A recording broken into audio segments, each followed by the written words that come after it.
Friends, welcome to your YouTube channel. आज की इस क्लास में मैं आपके लिए लेकर आया हूँ एक नए इम्पॉर्टेंट चैप्टर जिसका नाम है अनुपात, समानुपात एवं मिश्रण। Means ratio, proportion and mixture. आज हम लोग इस चैप्टर में अनुपात, समानुपात और मिश्रण से संबंधित चीज़ों को पढ़ेंगे। तो सबसे पहले हम लोग ये जान लेते हैं कि अनुपात होता क्या है, समानुपात एवं मिश्रण ये क्या होते हैं। ठीक है, जिसे क्वेश्चन लगाने में आसानी हो जाए। तो सबसे पहला है अनुपात मीन्स रेशियो। जब दो राशियां एक ही प्रकार अथवा किस्म की हों और तब एक राशि में दूसरी राशि जितनी बार सम्मिलित होता है उसे उन दोनों राशियों का अनुपात कहते हैं। क्या कहते हैं? अनुपात। पहली राशि और दूसरी राशि में संबंध देता है कि कितनी बार सम्मिलित है, दूसरी राशि कितनी बार सम्मिलित है, तो उसे क्या कहते हैं? अनुपात कहते हैं। ठीक है, उदाहरण माना दो राशियां हैं, एक ही प्रकार की दो राशियां हैं, पहली राशि यम और दूसरी राशि एन। ठीक है, तब यम बटे यन को यम तथा यन का अनुपात कहते हैं। यम बटे यन को क्या कहते हैं? यम तथा यन का अनुपात कहते हैं।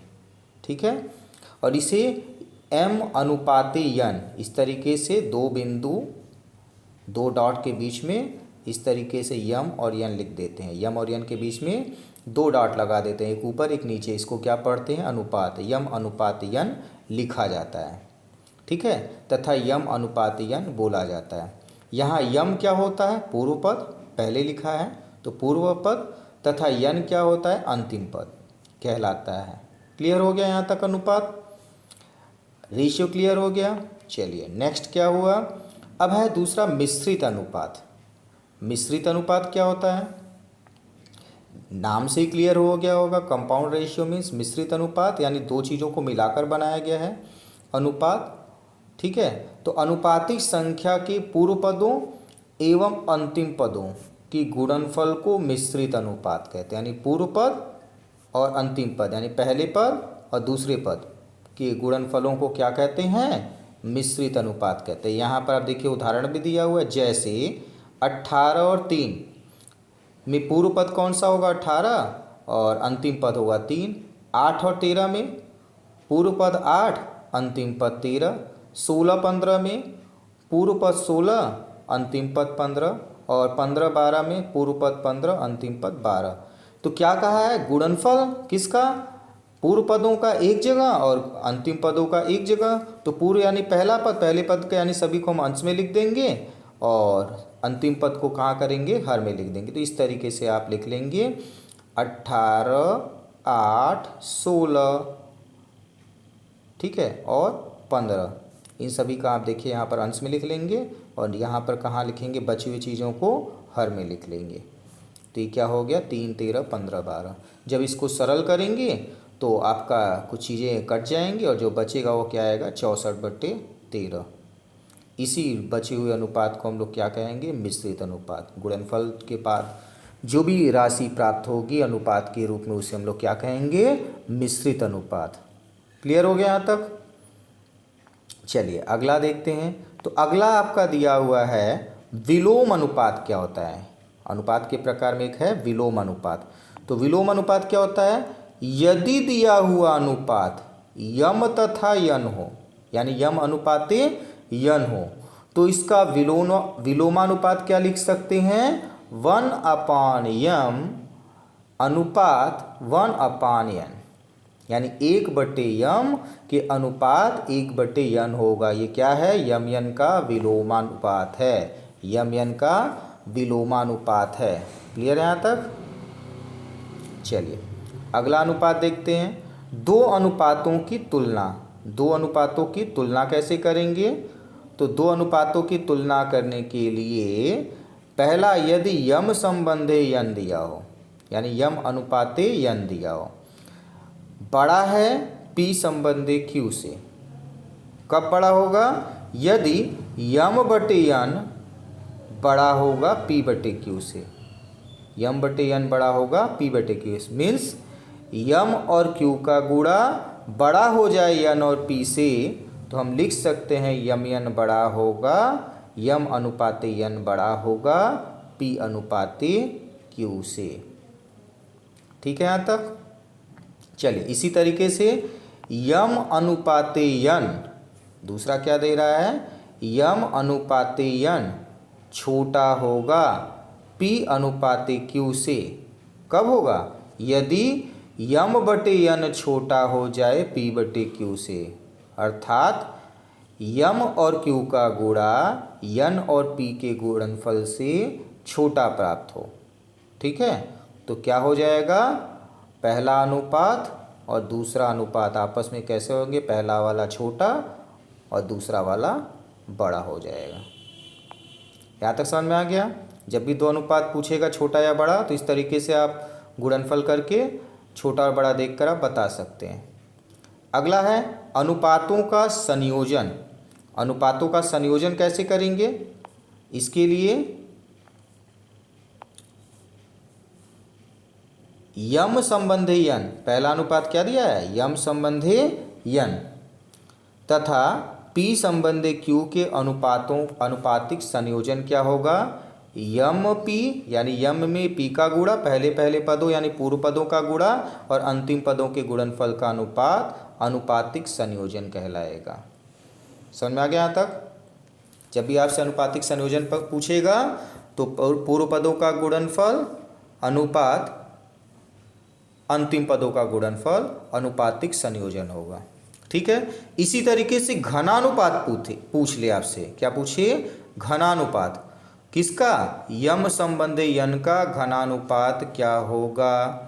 दो आपकी राशियां दी, उनका अनुपात दिया है और उनका घनानुपात पूछे तो क्या हो जाएगा, यम क्यूब संबंधी यन क्यूब, यानी यम क्यूब अनुपाते यन क्यूब। ठीक है, चलिए अगला है दिया हुआ है यम संबंधी यन का वर्गानुपात, वर्ग का अनुपात क्या होगा। तो वर्ग के अनुपात के लिए भी इसी तरीके से यम संबंधी यन का वर्गानुपात यानी यम अनुपाते यन का वर्गानुपात क्या होगा, एम स्क्वायर अनुपाते यन स्क्वायर होता है, एम स्क्वायर अनुपाते एन स्क्वायर होता है। वर्गानुपात पूछेगा तो, यानी वर्ग पूछेगा, वर्गानुपात पूछेगा तो वर्ग का अनुपात निकालेंगे उसी संख्या का। ठीक इसी तरीके से वर्गमूलानुपात यानी वर्गमूल अनुपात पूछे, वर्गमूलानुपात पूछे किसका, यम संबंधी यन का, तो क्या हो जाएगा, अंडर रूट एम अनुपात अंडर रूट यन, अंडर रूट एम अनुपात अंडर रूट यन क्या हो जाएगा, वर्गमूलानुपात होगा किसका, यम संबंधी यन का। ठीक है, इसी तरीके से घन मूलानुपात पूछेगा एम संबंधी एम अनुपात एन का, तो क्यूब रूट ऑफ एम अनुपात क्यूब रूट ऑफ एन, ये हो जाएगा किसका, घन मूलानुपात। ठीक है, ये हो गया अनुपात के प्रकार, किस तरीके से पूछेगा और क्या निकालने के लिए कहेगा उसके अनुसार। अब दूसरी बात करते हैं, अनुपात से संबंधित चीज़ें खत्म, अब हम स्टार्ट करते हैं समानुपात। ठीक, तो समानुपात क्या होता है, समानुपात, समानुपात मीन्स प्रपोर्शन, होता क्या है प्रपोर्शन, दो अनुपातों की समानता को समानुपात कहते हैं। दो अनुपात हो उनकी समानता को जो प्रदर्शित करे उसे क्या कहते हैं, समानुपात कहते हैं। जैसे एक अनुपात आपका दिया है यम अनुपाते यन और दूसरा अनुपात दिया है पी अनुपाते क्यू, यदि ये आपस में समान हो, अनुपात बराबर प्रदर्शित करते हो, तो ऐसे अनुपात को समानुपात कहते हैं। और इसको कैसे लगाते हैं, चार डॉट के बीच में इसको प्रदर्शित करते हैं, चार डॉट इसका चिन्ह हो जाता है इस तरीके से, 1 2 3 और 4, चार डॉट के बीच में लिखते हैं, तो इसको हम लोग क्या कहते हैं, समानुपात का चिन्ह कहते हैं। ठीक है, इसी तरीके से ये प्रदर्शित किया जाता है। उदाहरण दिया गया है, कैसे, नीचे दिए गए अनुपातों को समझिए। ठीक है, नीचे दिए गए अनुपातों को समझना है। प्रथम अनुपात दिया है 2 अनुपाते 10 और द्वितीय अनुपात दिया है 7 अनुपाते 35। चूंकि 2 अनुपाते 10 यानी 1/5 भाग, सरल करेंगे तो क्या आएगा 1/5 भाग, और 7:35 को सरल करेंगे तो 1/5, ये भी आया। अतः दोनों अनुपात आपस में क्या हैं, बराबर हैं। तो अनुपातों की इस समानता को क्या कहते हैं, समानुपात कहा जाता है। ठीक है। यदि 3, 4, 9 एवं 12 समानुपाती हैं तो 3/4 बराबर 9/12 होगा। क्लियर हो गया यहाँ तक। ऐसे अगर अनुपात हैं तो इसको क्या कहेंगे, समानुपात कहेंगे। ठीक है। अगला है वितत समानुपात। वितत समानुपात क्या होता है, 3 अशून्य संख्याएं यानी 3 संख्या दी हों जिसमें से यम, यन तथा पी वितत समानुपात में होंगी। यदि यम बटे यन बराबर यन बटे पी हो, अर्थात यन स्क्वायर बराबर यम पी हो, यन स्क्वायर बराबर यम पी हो। ठीक है। तो इसे हम लोग क्या कहेंगे, वितत अनुपात। यहाँ यन क्या है, मध्यानुपाती कहते हैं। यन को क्या कहते हैं, मध्यानुपाती, मध्य में है ना, तो इसे क्या कहेंगे, मध्यानुपाती कहते हैं। तथा पी को तृतीय अनुपाती। यम यन पी, यम आपका पूर्व पद हो गया, प्रथम अनुपात हो गया, यन मध्य अनुपात हो गया, और पी क्या हो गया, तृतीय अनुपाती हो गया। क्लियर हो गया यहाँ तक। तो ऐसे अनुपात जब होंगे तो इसको हम क्या कहेंगे, वितत समानुपात कहते हैं। ठीक। चलिए अगला देखते हैं। अगला दिया है चतुर्थ अनुपात। 3 अनुपात तक क्लियर हो गया। अब चतुर्थ अनुपात क्या होता है, यदि यम अनुपाते यन समानुपात पी अनुपाते क्यू हो तो क्यू यम यन पी का चतुर्थ अनुपात है। क्यू क्या है, अंतिम में है, किसका, एम एन पी यानी प्रथम द्वितीय तृतीय, तो यह किसका हो गया, चतुर्थ अनुपात। इनका क्या हो जाएगा, चतुर्थ अनुपाती कहलाता है। 3 से बाहर है तो इसको क्या कहते हैं, चतुर्थ अनुपाती कहलाता है। किसका चतुर्थ अनुपाती कहलाता है, क्यू किसका चतुर्थ अनुपाती कहलाता है, एम एन और पी का चतुर्थ अनुपाती कहलाता है क्यू। यहाँ तक क्लियर हो गया। अब बात करते हैं मिश्रण, यानी 2 या 2 से अधिक चीज़ों को जब मिला दिया जाए तो उनमें कैसा अनुपात होगा, उसके बारे में। तो ऐसे प्रश्न भी आपके पॉलिटेक्निक एग्जाम में आते हैं। तो चलिए इसको भी देख लेते हैं। मिश्रण क्या होता है, 2 या 2 से अधिक समान अथवा विभिन्न अवस्था वाले पदार्थों को एक निश्चित अनुपात में मिलाकर तैयार किया गया द्रव या पदार्थ मिश्रण कहलाता है। यानी निश्चित मात्रा में मिलाएं या अनिश्चित मात्रा में मिलाएं, मिला दिया जाए तो जो पदार्थ तैयार होता है वो क्या कहलाएगा, मिश्रण कहलाएगा।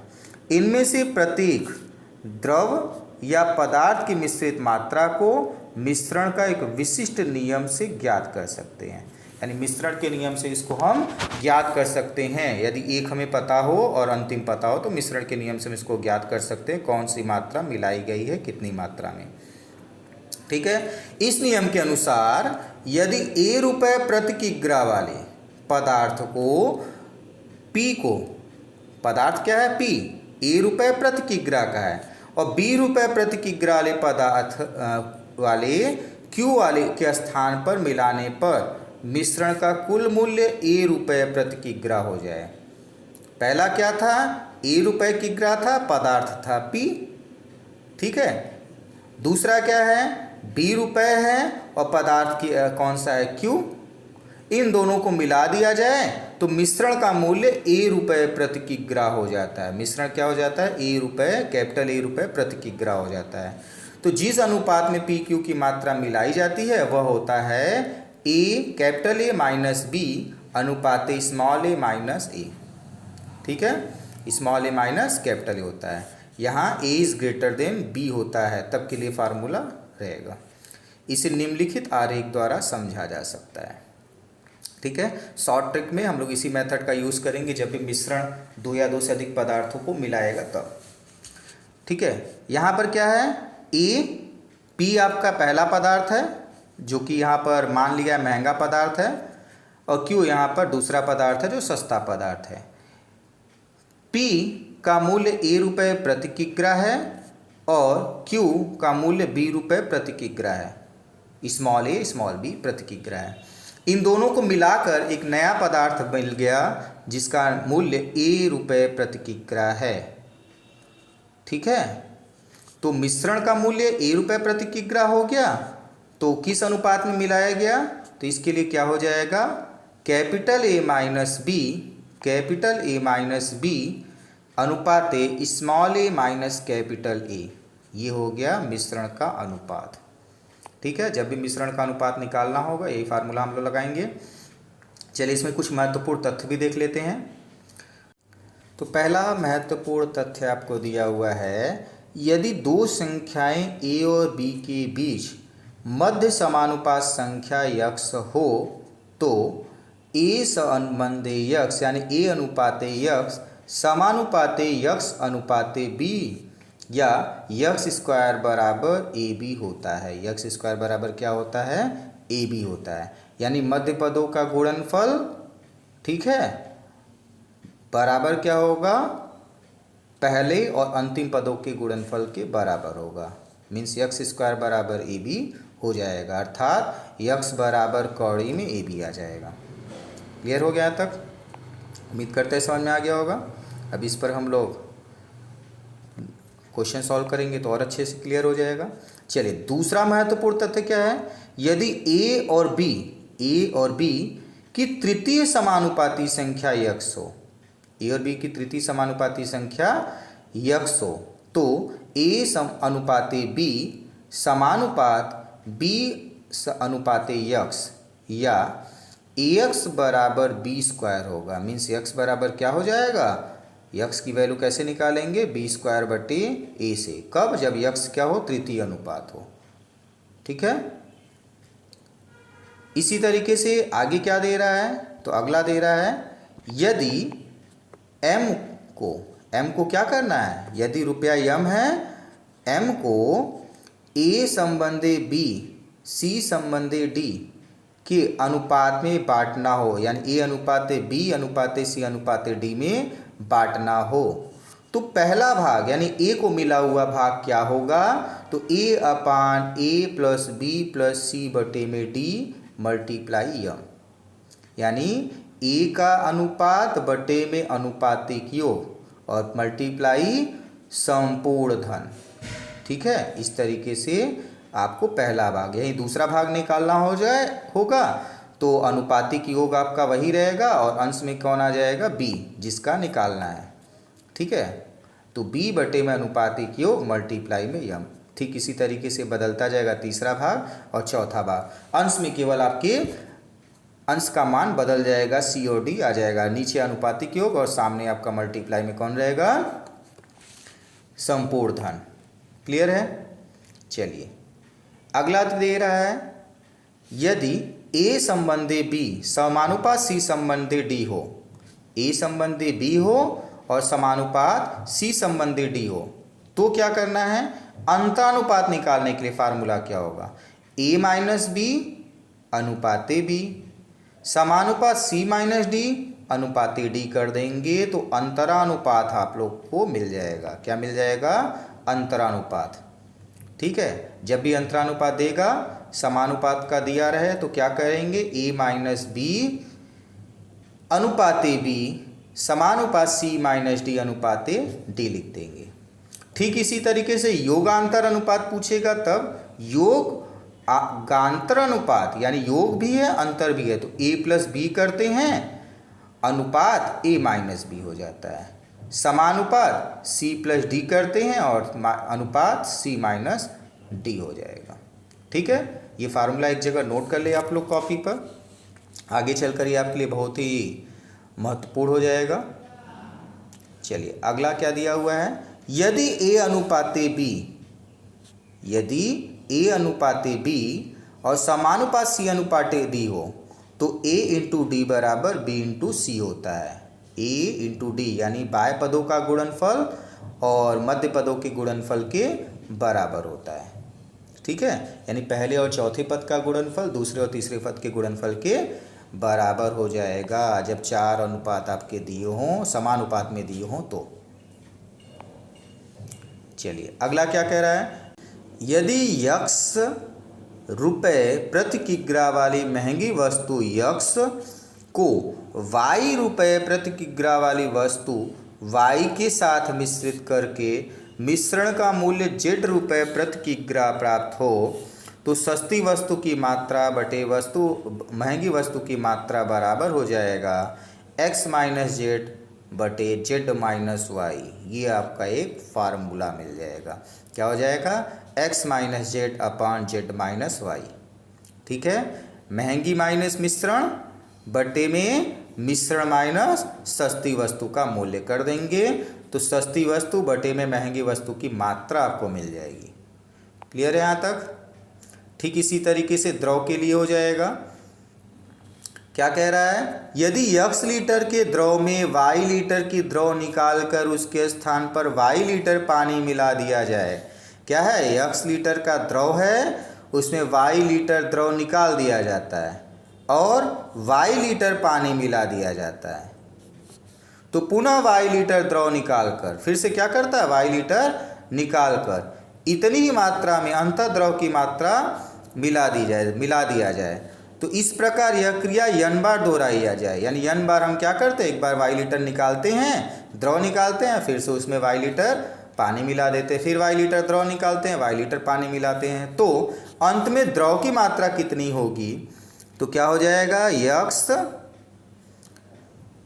ब्रैकेट 1 माइनस वाई अपान एक्स पर होल पावर n लीटर कम हो जाएगा। इतने लीटर ये मात्रा कम हो जाएगी।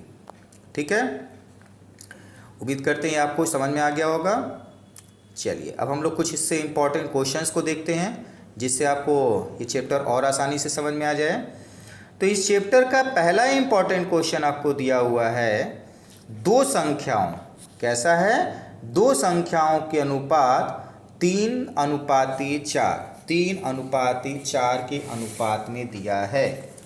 ठीक है, यदि प्रत्येक संख्या में क्या किया जा रहा है? यदि प्रत्येक संख्या में 2 की वृद्धि कर दिया जाए, यानी 3:4 जो संख्या है इसकी प्रत्येक संख्या अंश में भी 2 की वृद्धि कर दें और हर में, तो नया अनुपात जो है यह अनुपात 7 संबंधी 9 हो जाता है और वह संख्या ज्ञात करनी है कि कौन सी संख्या की थी कि वृद्धि करने पर 2 की वृद्धि करने पर नया अनुपात 7 संबंधी 9 हो जाता है। ठीक है, तो ऐसे क्वेश्चन को हल करने के लिए अनुपात दिया हुआ, इसमें हम लोग गुणक मान लेंगे x। गुणक मान लेंगे x तो संख्या क्या हो जाएगी? 3x और 4x हो जाएगी। तो सबसे पहले हम लोग गुणक x मान लिए तो संख्या 3x बटे में 4x होगी। अब क्या कर रहा है? प्रत्येक संख्या में 2 की वृद्धि कर रहा है तो चलिए +2 कर देते हैं। ये किए +2 अंश में और ये किए +2 हर में। तो नया अनुपात कितना हो जा रहा है? 7/9। तो लिख लीजिए बराबर 7/9, कोई दिक्कत नहीं है। ठीक है, अब इसको तिर्यक गुणा कर दीजिए तो तिर्यक गुणा कर देंगे तो चलिए कर देते हैं। तो क्या हो जाएगा? 9 तिर्यक 27। तो यहाँ लिख देंगे 27x, 9 का गुणा 3x की तरफ तो हो जाएगा 27x हो गया। ठीक है, 27x 9 + 9 दूनी 18 हो गया, 18 लिख लीजिए। बराबर क्या आएगा? 7 चौक 28, 28x आएगा। 4x ऊपर जाएगा 7 के पास तो 28x हो गया, प्लस 7 दूनी 14, ये हो गया।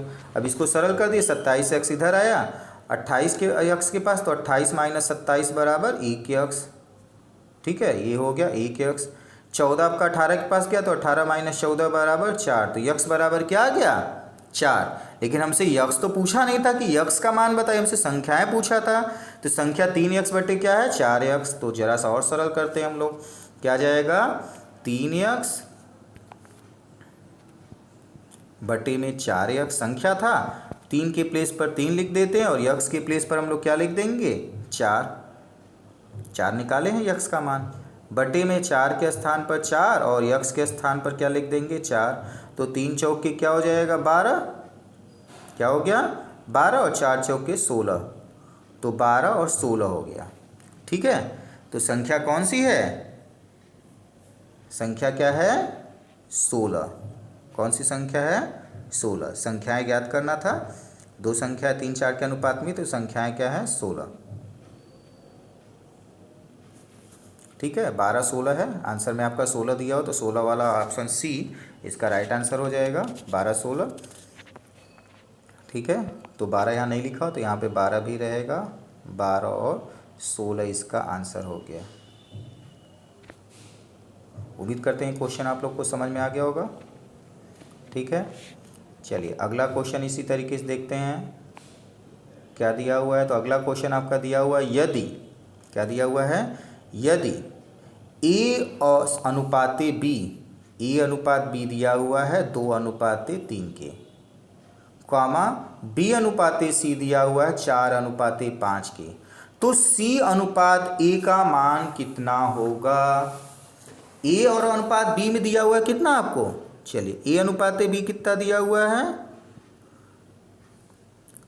2 अनुपाते 3 दिया है, लिख लीजिए। बी अनुपाते सी कितना दिया हुआ है? कितना दिया हुआ है? 4 अनुपाते 5। तो आप दोनों में एक बार ध्यान से देखिए, पहले वाले में b बराबर 3 दिया है, दूसरे में b बराबर 4 दिया है।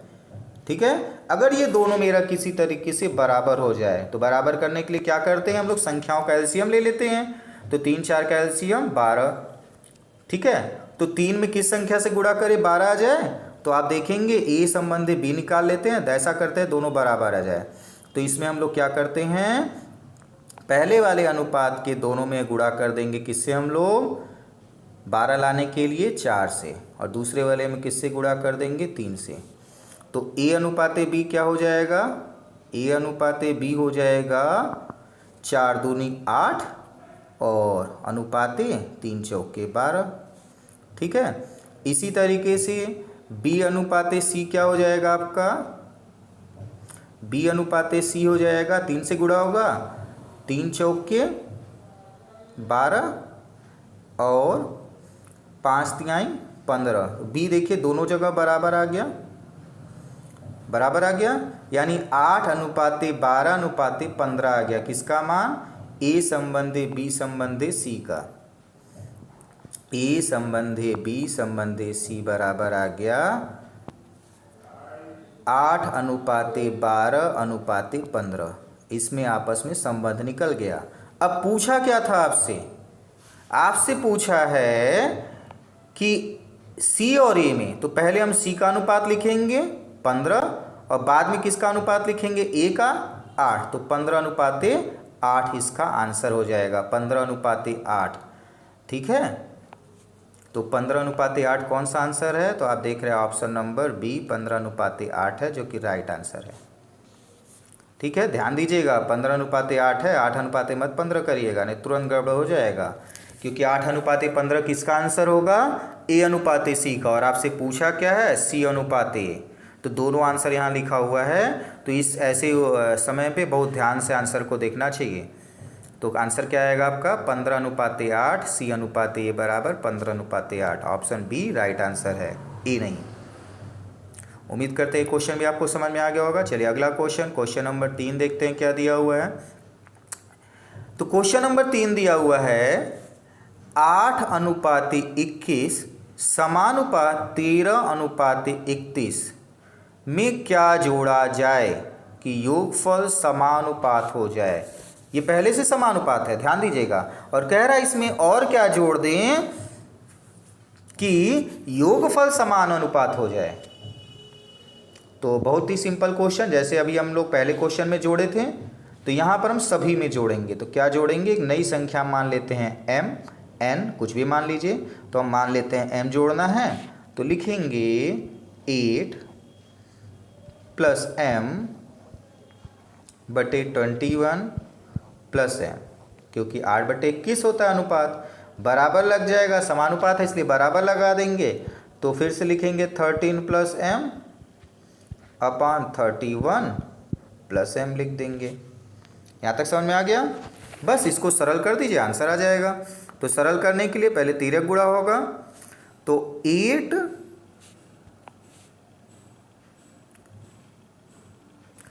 प्लस m क्रॉस मल्टीप्लाई होगा किसके साथ, 31 प्लस एम के साथ, तो 31 प्लस एम लिख देंगे।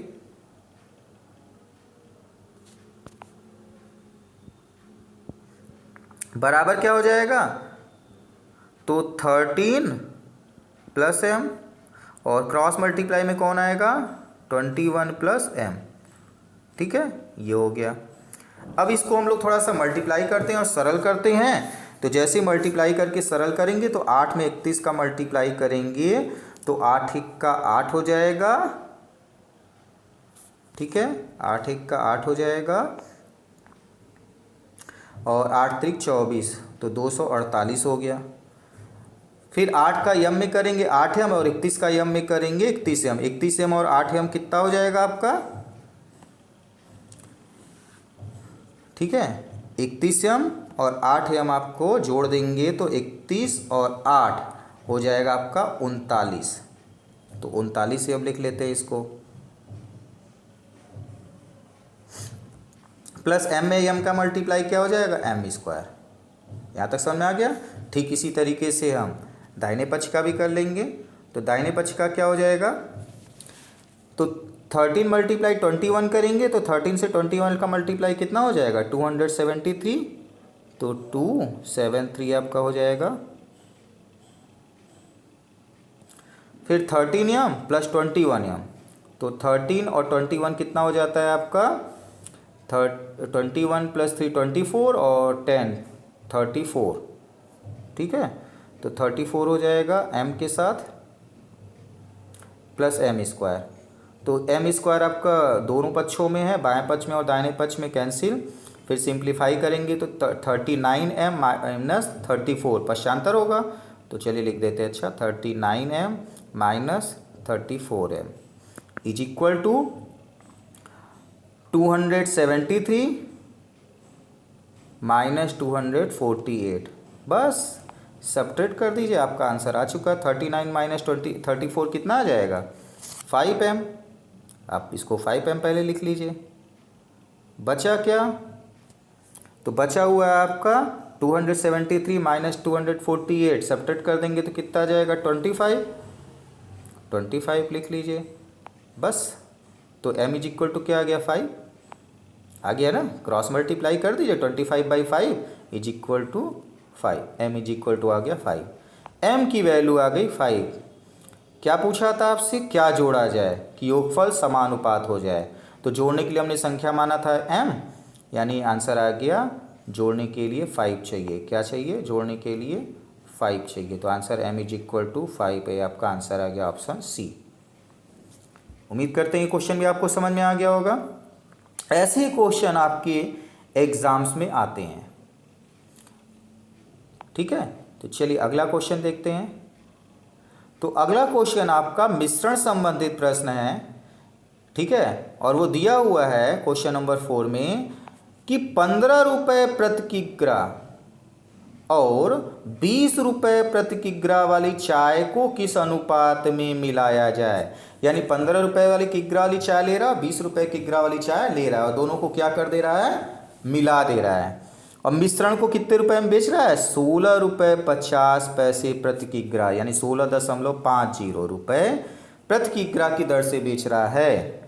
तो कह रहा किस अनुपात में मिश्रण को मिलाया जाए, किस अनुपात में मिश्रण को मिलाया जाए, ये पूछ रहा है। ठीक है, तो पहला क्या है, यानी स्मॉल a बराबर 15, ठीक है, स्मॉल b बराबर 20, मिश्रण का क्या दिया है 16.5, कैपिटल ए हो गया। तो फार्मूला क्या बताया गया था, कैपिटल ए माइनस बी। तो कैपिटल ए से बी पहले सब्ट्रैक्ट कर देते हैं, तो 20 माइनस 16.5 कर देते हैं। ठीक है, तो 20 माइनस 16.5, ठीक है, 16.5 हो जाएगा। और अनुपात में कौन आ जाएगा, अनुपात 16.5 माइनस 15। यहाँ तक क्लियर हो गया? यही आपने ऊपर पढ़ा है, कैपिटल ए माइनस बी अनुपात small A minus capital A. तो ये फार्मूला हम लोग यहाँ पर लगा दिए। तो अब क्या हो जाएगा, यहाँ पर सरल कर देते हैं, थोड़ा सा घटा देते हैं। तो घटाने पर क्या आएगा, 20 में से 16 घटाएंगे तो कितना आएगा, 3 रुपये 50 पैसे। तो 3 दशमलव क्या लिखेंगे, 5। तो ये हो गया 3.5 अनुपात 16.5 में से 15 घटाएंगे तो कितना आएगा, 1.5 1.5। ठीक है, तो अनुपात के रूप में इसको लिखेंगे, दशमलव हट जाएगा तो क्या बचेगा, 35/15। 35 क्या हो जाएगा, 35/15। सरल कर दें तो 7 पचे 35, 7 बार में 5 से, और 3 पचे 15, 5 से 3 बार में। ठीक है, तो क्या आ गया, 7/3। तो अनुपात क्या हो जाएगा, 7/3। ऑप्शन दिया है, बिल्कुल दिया है, 7/3। तो कौन सा ऑप्शन है, ऑप्शन ई। यहाँ पे भी आपको ध्यान वही देना है, 3/7 भी दिया है और 7/3 भी दिया है। तो पहला अनुपात पहले स्थान पर, दूसरा अनुपात दूसरे स्थान पर लिखेंगे तो आंसर एकदम राइट आएगा, 7/3। इसका आंसर हो जाएगा ऑप्शन ए। ठीक है, इस तरीके से करने पर कभी गलत नहीं होगा, ध्यान यही देना है आपको। नहीं तो 3/7 भी आप इसको लिख सकते हैं, 7/3 अगर ऊपर का नीचे लिखे नहीं कि आंसर गड़बड़। उम्मीद करते हैं ये क्वेश्चन भी समझ में आ गया होगा। मिश्रण से संबंधित क्वेश्चन हर बार एग्जाम्स में आता है, तो इसको आप विशेष ध्यान दीजिएगा और इसको कॉपी पे नोट करते चलिए। चलिए अगला क्वेश्चन देखते हैं। अगला क्वेश्चन दे रहा है, एक बर्तन में दूध और पानी का अनुपात 3:2 है। यानी एक बर्तन में दूध और पानी मिलाकर रखा है, जिसमें दूध क्या है 3 और पानी क्या है 2 भाग है। दूसरे बर्तन में इनका अनुपात 2:5 है, यानी 2 भाग पानी दूध और 5 भाग पानी है। दोनों बर्तनों के दूध को किस अनुपात में मिलाया जाए। अब कह रहा है दोनों बर्तनों के दूध को मिला दे, लेकिन किस अनुपात में मिलाया जाए, कि दूध और पानी का अनुपात मिश्रण 2:3 हो जाए। कितना हो जाए, 2:3 हो जाए। ठीक है, तो अब इस क्वेश्चन को सॉल्व करने के लिए हम लोग क्या करेंगे, तो सबसे पहले क्या करेंगे, पहले बर्तन में जो दूध और पानी का अनुपात है 3:2 है, तो दूध का अनुपात कितना होगा। दूध का अनुपात के लिए हम लोग क्या करेंगे, दूध की मात्रा 3 और बटे में कुल मात्रा 3:2 5। ठीक है, दूध की मात्रा 3 भाग है और कुल मात्रा कितने में से 3 भाग है, 3:2, यानी 5 भाग में से 3 भाग दूध है। और दूसरे बर्तन में कितना है, 2 भाग दूध है, लेकिन कितने भाग में से, 2:5, यानी 7 भाग में से 2 भाग दूध है। ध्यान दीजिएगा, अनुपातिक योग नीचे लिख देंगे। अब इससे जब मिश्रण बनाया गया तो मिश्रण का क्या है, 2:3, तो इसमें भी जोड़ देंगे, 2 भाग दूध है। ठीक है, 2 भाग दूध है मिश्रण में और कुल मात्रा कितनी है, 3:2 5, तो यहाँ पर भी ये जुड़ गया। अब मिश्रण का नियम भी आपको बताए हैं, बस सेम काम करना है। तो मिश्रण क्या है, 2 5, तो 2/5 पहले लिख लीजिए। इसके साथ क्या घटाएंगे, सामने वाला 2/7, तो 2/7 घटा देंगे। यह अनुपात किसके बराबर होगा, 3/5 और माइनस में 2/5। ये बस फार्मूला आप याद रखिए, तुरंत शॉर्ट मेथड में आपका तुरंत आंसर आ जाएगा। बस इसको सरल करना है आपको, आंसर आ जाएगा। तो 2/5 माइनस 2/7 में 5 और 7 का एलसीएम हो जाएगा 35। ठीक है, तो 7 दूनी 14, 5 दूनी 10, 14 में से 10 गया, 4/35 ये आ गया, इसी तरीके से दूसरे वाले में 5 का एलसीएम हो जाएगा 5, तो ऊपर आपका सीधा घटाना 3 - 2 = 1, 1/5 और 4/35 आपकी आंसर आ गया। अब इसको हम लोग क्या करेंगे, सरल करेंगे, अनुपात को और सरल करते हैं। तो क्या करना पड़ेगा, इसको 5 से, भाई मात्रा पूछा अनुपात पूछा है तो हम लोग क्या करेंगे, सरल करते हैं। तो 4/35 लिखेंगे और इसको इंटू कर देंगे 5/1, उल्टा कर देंगे। ठीक है, बटे का अनुपात इस तरीके से सॉल्व कर देंगे। तो सरल करेंगे तो क्या आ जाएगा, 5 से 35 कट जाएगा 7 बार में, 5 से 35 कट गया 7 बार में। तो क्या बचा, 4 संबंधी 7, 4 संबंधी 7 इसका आंसर आ गया। चलिए देखते हैं कौन सा आंसर सही है इसका। 4 संबंधी 7, ऑप्शन सी इसका राइट आंसर है। 4 संबंधी 7, जब भी मिश्रण का दूध और पानी वाला देगा तो आपको सेम मेथड लगाना है। ठीक है, ऑप्शन सी इसका राइट आंसर है। बस ध्यान ये देना है, नीचे हमेशा अनुपातिक योग लिखना है उसी हिस्से का, जैसे यहाँ 3/2 दिया हुआ है तो ऊपर आपकी दूध की मात्रा, नीचे 3/2 अनुपातिक योग 5। इसी तरीके से यहाँ 2/5 है तो अंश में दूध की मात्रा और नीचे आपका दोनों का जोड़, तो 2/5 7। ठीक है, इस तरीके से करेंगे तो इस तरीके के जितने भी दूध वाले क्वेश्चन, पानी वाले क्वेश्चन हैं वो बहुत ही आसानी से आपके सॉल्व हो जाएंगे।